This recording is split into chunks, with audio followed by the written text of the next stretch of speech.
let's be honest, whenever you want to check your credit score, Credit Karma is going to be the first app that you actually pull up. And the crazy part is that Credit Karma is all free. But have you ever stopped and asked yourself why Credit Karma is free?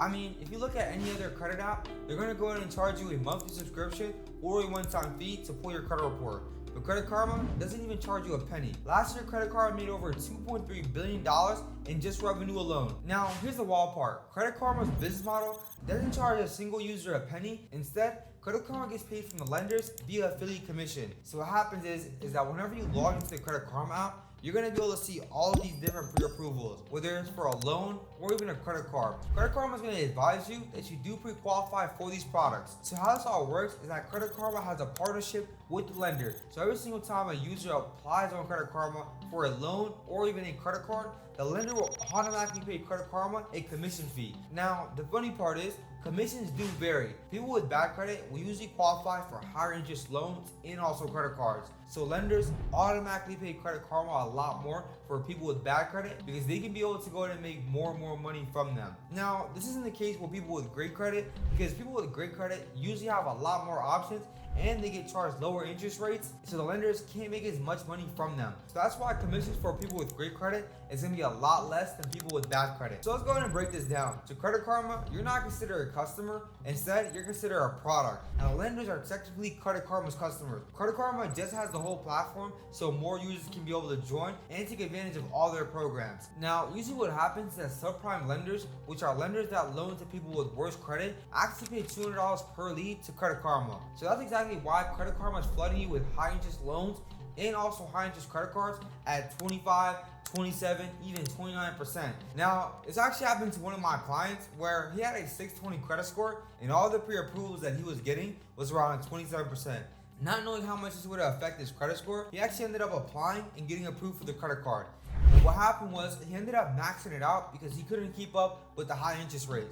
This automatically dropped his credit score to a 565. So regardless of what happened with his credit score, Credit Karma still got paid from the subprime lender on that actual referral. But then of course when he fixed his credit, now he was getting approved for a 0% business credit cards, and Credit Karma wasn't showing him any type of approvals that he was looking at. This goes to show that Credit Karma doesn't care about you whatsoever. They just want to be able to go and actually make a commission off of you. And every single day that you're trusting Credit Karma without verifying the rates, possible options that you can really go and take advantage of, you're literally losing money. Bad credit alone costs the average American $7,200 every single year in fees, high interest rates, and also lost opportunities. So I want to break down the 3 ways that Credit Karma makes money off of you so you guys are aware on how Credit Karma works and also how you guys can be able to utilize it for your advantage and not your disadvantage. Now, the first one, right, is lead generation fees. Every single time you click on see my offers, Credit Karma is automatically going to get paid from subprime lenders. Subprime lenders will pay Credit Karma for every single lead that comes through. And by Credit Karma having that many users on the platform, you can see how quickly that the money starts to pile up per actual lead. And so if you accept the offer, they get a cut of their loans and also the card fees. Now, the second way that Credit Karma makes money is from data monetization. Especially with a lot of consumer apps that are dealing with credit, there's so much information out there, from your social security number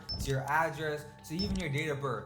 With credit, there's a lot of different data factors that all combine together. So what Credit Karma does is compile that all into one. You're gonna go and track your spending, your payment history, and also all of your debts to see exactly the full landscape of your financial picture. Now, what they do with this data is that they're gonna sell it to banks, collection companies, and even credit card companies. So what Credit Karma does with this data is that they're gonna send it over to banks, credit card companies, even insurance, and also debt collection companies, because all of those companies are going to be able to utilize that data to reach out to you so you can either become a customer or actually serve you a collection on your credit report. And the third way that Credit Karma makes money is going to be from affiliate commissions. So whenever you go into Credit Karma and you sign up for a loan, a credit card, or even any type of insurance products, Credit Karma is automatically going to get paid from the actual lender. Now, lender will go ahead and send Credit Karma a check because they were the ones to refer you over, so they're going to go ahead and get a piece of the action. And like I mentioned previously, the craziest part about this is that higher commissions are paid to people with worse credit because lenders can be able to make way more money from somebody that has bad credit compared to somebody that has good credit.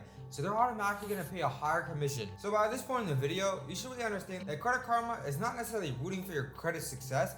Instead, they want to be able to make money off of your high credit. Now, I'm not here just to paint them as the whole bad guy, because at the end of the day, it is what it is. Credit Karma has to make money, and that's their business model. By being able to refer users so they can be able to get loans and also lines of credit. Now, how you actually flip the script is about understanding this. If you're aware that your credit score is not the best, then the options that Credit Karma will present to you in forms of loans and also lines of credit may not be the best option for you. That's the same exact reason why you don't see any credit repair advice on Credit Karma, because they're not interested in your credit repair. They care more about your data and also be able to refer more business to their lenders. So in this part of the video, this is where you stop being gullible and start to wake up.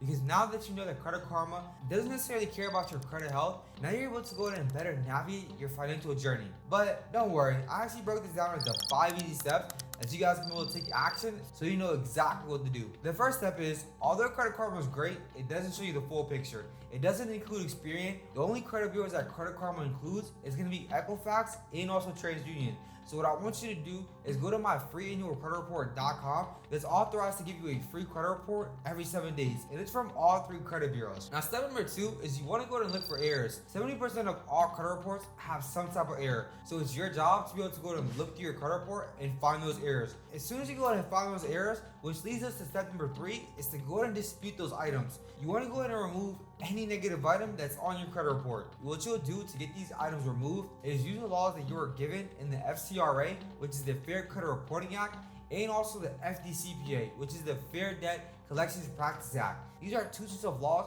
that protect you from inaccuracies, so utilize them to your benefit. Now, the 4th step is to go ahead and request a credit line increase for all of your single credit accounts. This is going to help you guys out in lowering utilization.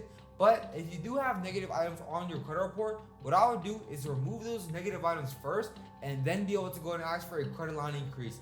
That way, you're able to go and get approved for higher amounts. Now, step number 5, which I believe is one of the most important, is to add positive trade lines. You can go ahead and dispute all that you want, but it comes a point where you need to start building as well. Don't just wait for every negative account, if you do have negative accounts, to get removed. Instead, start building positive accounts. Ask your family member if they have great credit to put you on as an authorized user. And you can also be able to go and get you a secured loan or any type of credit builder accounts like Self or Kickoff.